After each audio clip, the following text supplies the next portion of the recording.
More trouble for PG&E tonight, only this time it has nothing to do with San Bruno or questionable backroom maneuvering over rate hikes. Tonight, a state senator is demanding to know what the utility is doing to keep its most critical electric substations safe. Security at these substations is vital. A successful attack could leave our region without power for weeks or even months. Chief Investigative Reporter Tony Kovaleski joins us with the new details. Tony.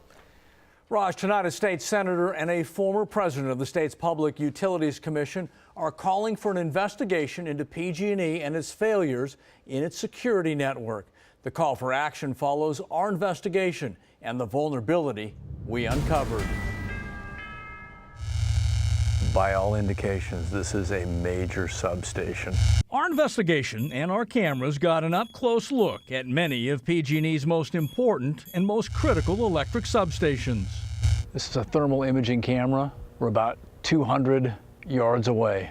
This gate is wide open. We've spent almost an hour within about 200 yards of this apparent security vehicle. He has not moved. He has not asked us any questions. During several unannounced visits over several days, we discovered what experts have described as vulnerabilities in PG&E's security network. It can be done better, hands down. Our investigation included insight from a military special ops veteran with 2 decades of experience in identifying risk and capitalizing on opportunity. How intimidating is the security presence you've seen so far? It wouldn't stop me. It wouldn't stop anything.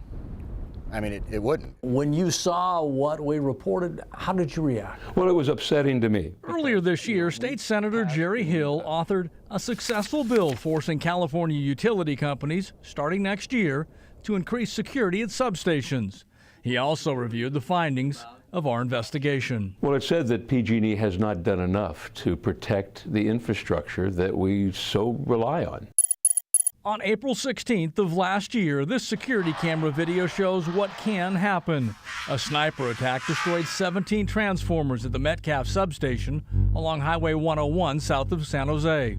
I'll tell you what, it was a game changer. It was a wake-up call for the industry. PG&E responded, promising aggressive action and $100 million to beef up security at critical electric substations.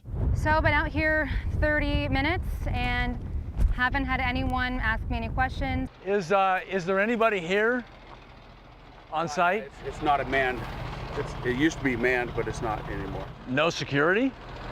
Yeah, there's security. There's cameras all around there. But nobody on site? No. 16 months after the attack at Metcalf, our investigation included 14 unannounced visits to 9 of the largest substations in northern and central California. What are we, 50 yards away? We got up close and discovered a less than aggressive and highly simplistic security network. I think they get a passing grade, but is passing good enough? Is the minimum enough? And I think not. Citing potential future undercover assignments, the military special ops veteran asked us to disguise his identity. Metcalf could be repeated across all the sites that you showed me in less than 15 minutes. You're the former special agent in charge of the FBI. Yes. Would you call PG&E security right now high-level security? Yes, I think for our critical facilities, we have high-level security there, yes. Now remember that answer. It came from Stephanie Douglas. She left the FBI and now serves as PG&E's Senior Director of Security. Following our 14 unannounced visits to substations, we asked PG&E for specific details. Can you tell us where we've been and when? I'll let you tell me. I do know a couple of places that you've been, and I know that you've been to visiting some of our sites at night. That's part of our test here. Can you tell us where we were and when? Tony, I'll let you give me some ideas. I think PG&E's answer was weak. I hope it was just for the camera and that they don't seriously believe that their system is secure enough to protect the grid and protect the infrastructure and those substations, because what I saw, it didn't come close. Do you think PG&E has done enough now to prevent another Metcalf attack? We are working every day to make sure it never happens again, Tony.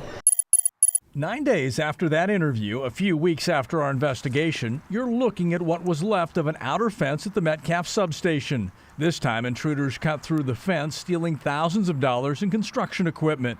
With security guards on site and security cameras in place, it went undetected for more than 4 hours. You were doing the public's work for us by identifying the weaknesses in their system that still exist. This is new video. And we offer this as a point of contrast. Several Bay Area car dealerships. Earlier this year, surveillance cameras at a Bay Area car dealership captured car thefts in action.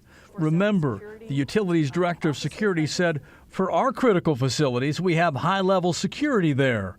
So that high-level security network has so far produced nothing publicly, while cameras at a car dealership did show the bad guys committing crimes. We can't, unfortunately, just trust PG&E. Loretta Lynch is a former president of the state's Public Utilities Commission. She says the state's PUC, under the direction of Michael Peavy, has both the power and the responsibility to look closer and demand accountability. There's been a clear safety violation, not once, but twice, and who knows how many other times that have gone unreported. From what you document, not much has changed in an unsafe situation. And responding to the findings in our investigation, Senator Hill has sent this letter to the PUC, calling for the state regulator to review security at PG&E's critical substations. The evidence that I've seen is certainly more than sufficient to open an investigation. The concern I have is that the PUC under Mike Peavy has been very slow to investigate when it would embarrass the utility. And that's why we wanted to question commissioners at the PUC, but they declined multiple requests for interviews.